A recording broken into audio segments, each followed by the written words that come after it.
I am utilizing the Bid Integrations plugin to establish a connection between these two platforms. Let's go to Bid Integration Dashboard. Click Create Integration. Search and select WPForms for the trigger. Select a form, then click Next. Search and select FluentCRM for action. Click Connect to FluentCRM for authorization. Authorization is successfully done. Click Next.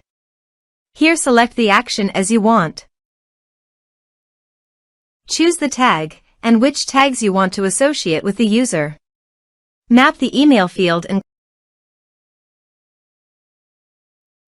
click Next. Now save the integrations. Now go to your form and type some information and submit the form.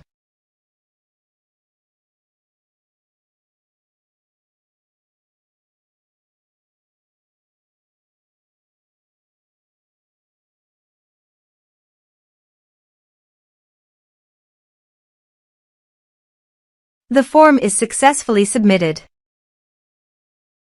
Go to FluentCRM and check the tag is associated with list contact or not. You see the tag is associated with a list of contact. Thanks for watching.